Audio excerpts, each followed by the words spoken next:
गजा पट्टी फ़लस्तीनी अवाम और हमास को अभी तक यमन के हौसियों का ज़बरदस्त साथ मिल रहा है। यमन के हौसियों ने कदम पीछे नहीं हटाया है।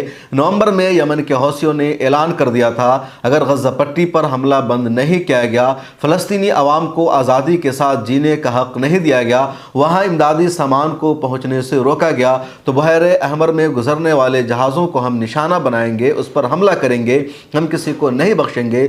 शुरू में सिर्फ इसराइली जहाज़ पर हमला करने का ऐलान किया था, बाद में अमरीकी जहाज़ को यमन के हौसियों ने शामिल किया, बरतानवी जहाज़ को शामिल किया, यूरोप के जहाज़ों को शामिल किया, और यमन के हौसी लगातार अपने इस वादा पर कायम हैं। इस बीच अमेरिका ने यमन के हौसियों पर कई सारा हमला किया है, उनके लीडरों को निशाना बनाया है, कई ठिकानों पर हमला किया है, यमन पर कई तरह की पाबंदियां लगा दी है। अमेरिका ने लगातार धमकी मिल रही है, बरतानिया ने धमकी दी है।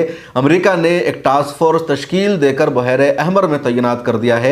बड़े बड़े जहाज़ यमन के हौसियों पर हमला करने के लिए लगा दिए हैं, लेकिन यमन के हौसियों के हौसला में, उनकी हिम्मत में ज़र्रा बराबर कोई कमी नहीं आई है।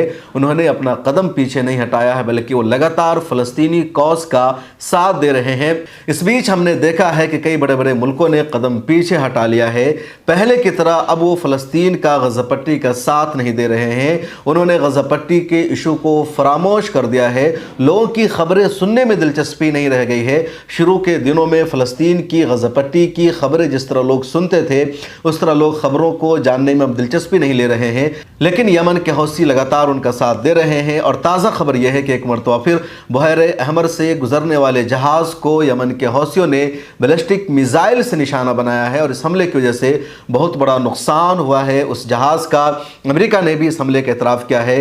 कल भी 2 जहाज़ को निशाना बनाया था, उसमें एक जहाज़ अमेरिका का शामिल था। अमेरिका का जो वहाँ बहरी कमांड मौजूद है वो कह रहा है कि हमने उस हमला को रोकने की कोशिश की, लेकिन हमारा जो मिशन था, हमने जो हमला को रोकने की कोशिश की, उसमें कामयाबी नहीं मिल सकी, और हौसियों के एंटी बैलिस्टिक मिसाइल ने उस जहाज़ को निशाना बनाया और उसकी वजह से वो हमला कामयाब रहा। स्वीडिश कंपनी का ये जहाज़ था, अमेरिका से भी कहीं ना कहीं इसका लिंक था। यमन के हौसियों ने यह भी ऐलान किया कि हम कदम पीछे नहीं हटाने वाले हैं, हमला करते रहेंगे। अब तक 60 से ज़्यादा हमला किया है यमन के हौसियों ने, और सबसे पहला हमला जो यमन के हौसियों ने किया था, फिल्मी अंदाज में पूरे जहाज़ को हाईजैक कर लिया था यमन के हौसियों ने। उसकी वीडियो वायरल हुई थी, और उसके बाद यमन के हौसी रुके नहीं, बल्कि लगातार वो गजा पट्टी फ़लस्तीनी अवाम का साथ दे रहे हैं। इधर हिजबुल्लाह की तरफ से कहीं ना कहीं हमास को साथ मिल रहा है। पिछले दिनों अल-क़साम ब्रिगेड के तर्जमान अबू उबैदा ने एक मुतालबा किया था, एक अपील की थी तमाम आलम इस्लाम से, मुस्लिम ममालिक से, कि वो गजा पट्टी की मदद करें, वह हमास को हथियार फराहम करें, क्योंकि जंग मुश्किल मरहले में पहुँच गई है। इजराइल का हमला बढ़ता जा रहा है। हमास ने पिछले 5 महीना से लगातार दिफा किया है, इजराइल का मुकाबला किया है, जहां इजराइल ने आम शहरियों को, आम फ़लस्तीनियों को मारा है, लेकिन बदले में अल-क़साम ब्रिगेड और हमास ने इजरायली सेना को निशाना बनाया है, इजराइल के बड़े बड़े कमांडरों पर हमला किया है, इजराइल की सेना में दहशत पैदा कर दिया है।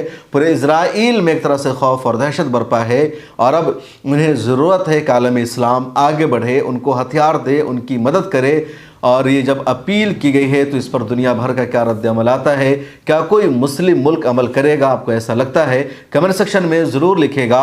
लेकिन इस बीच यमन के हौसियों ने लगातार उनकी मदद की है, जिसकी कोई और मिसाल नहीं मिल सकती है। इस वीडियो में इतना ही। ज्वाइन का बटन मौजूद है, उस पर क्लिक करके हमारी मेंबरशिप ले लीजिए। मिला टाइम्स को फाइनेंशियली और माली तौर पर सपोर्ट कीजिए। डिस्क्रिप्शन में लिंक और अकाउंट की डिटेल्स मौजूद है।